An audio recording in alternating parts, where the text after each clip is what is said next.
की जय। अरे पाओ माता राज्य रहे तो इसलिए जयकारा चढ़ा हो गया फोटो के चक्कर में। सब अपने अपने गेहूं के दाने और चावल जो भी आपने हाथ में ले ले दाने अपने अपने हाथ गेहूं चावल जो हाथ में लगा उनका दाना ले लो।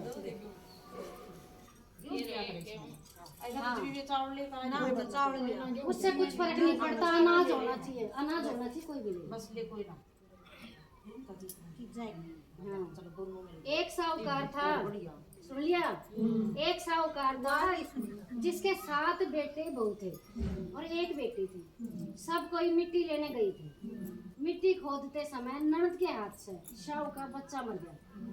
शाहू माता बोली कि मैं तेरी कोख बांध दूंगी, तो ननद ने अपनी सारी भाभियों से कहा, लेकिन ननद के बदले में अपनी कोख बंधवाने के लिए 6 भाभियों ने मना कर दिया।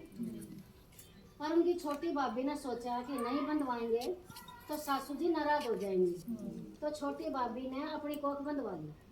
अब उसके जो बच्चा होता है वही 7 दिन मर जाता है। एक दिन उसने पंडिताइन को बुलाकर पूछा कि क्या बात है, मेरे बच्चे 7 दिन ही क्यों मर जाते हैं।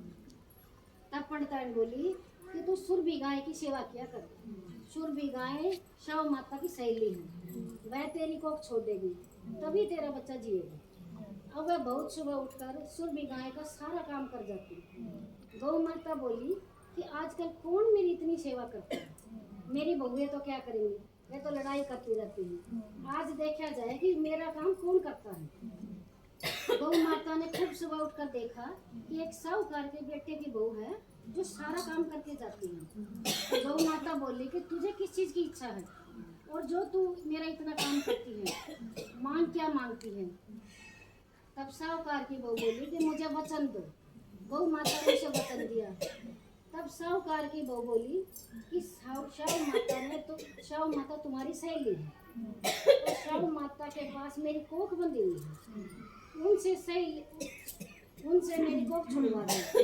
तब गौ माता उसे 7 समुद्र पार अपनी सहेली के पास ले जाने लगी। तो रास्ते में धूप थी, इसलिए वह एक पेड़ के नीचे बैठ गई। थोड़ी देर में ही सांप आया।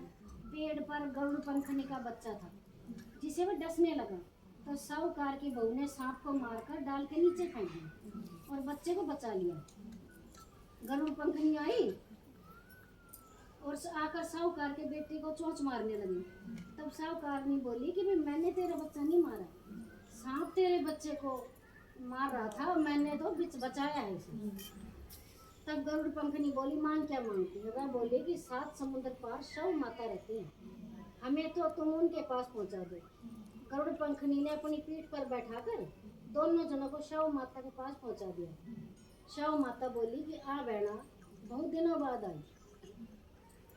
और शाहू माता बोली कि मेरे सिर में बहुत जू हो गई है। तो गौ माता बोली कि जो मेरे साथ है ना उनसे जू निकलवा लो। तब साहूकार की बहू ने उनकी सारी जू निकाल दी। शाहू माता बोली कि तूने मेरी बहुत भलाई करी है, तेरे 7 बेटे 7 बहू। बहू बोली मेरे तो एक भी बेटा नहीं, 7 बेटे कहाँ से होंगे। शाहू माता बोली कि क्यों नहीं होंगे। तब वह बोली कि मुझे वचन दो। तो शाहू माता बोली एक वचन दो। वचन उठती तो धोबी के कुंड में कांकरी बनकर पड़ू। जब साहूकार की बहू बोली कि मेरी कोख तो तुम्हारे पास बंधी हुई है। तब शाहू माता ने कहा कि तूने तो मुझे बहुत ठगा, मैं तेरी कोख खोलती तो नहीं पर अब खोलनी पड़ेगी, वचन दिया है। जब तेरे घर में 7 बेटे बहू मिलेंगे, तू उजमन करियो, 7 वही बनाइयो, 7 कढ़ाई, 7 कहीं जैसे हंडिया पे कढ़ाई पे जैसे तरह पूरा लहर जहर करियो। वह घर गई, देखा कि वहाँ पे 7 बेटे 7 बहू थे, बहुत धन हो रहा था। उसने 7 वही मांडे, कोई दीवार पर, कोई मटके पर, कोई कहीं 7 उजमन करे, 7 कढ़ाई करी। उधर देवरानी जेठानी कहने लगी जल्दी जल्दी चौका पूजा कर लो, नहीं तो वह सब कोई रोने लग जाएगी। थोड़ी देर में उन्होंने अपने बेटे से कहा कि देख कर आओ कि आज वह रोई क्यों नहीं। वह आकर देख कर आकर बोला कि चाची तो वही मान रही है, खूब उजमन हो रहा है। फिर देवरानी जेठानी दौड़ी दौड़ी गई, देखे तो क्या, वह तो कोख छुड़ा लाई। वह सब बोली कि तुमने कोख कैसे छुड़ाई। वह बोली कि मेरी तो कोख, मैंने तो कोख बंधाई कहाँ थी। लेकिन शाहू माता के मरने से मेरी कोख बंद गई। अब शाहू माता ने मुझ पर दया करके मेरी कोख खोल दी है। हे शाहू माता, जैसे साहूकार की बहू की कोख खोली ऐसे ही हमारी भी खोलना, सबकी खोलना।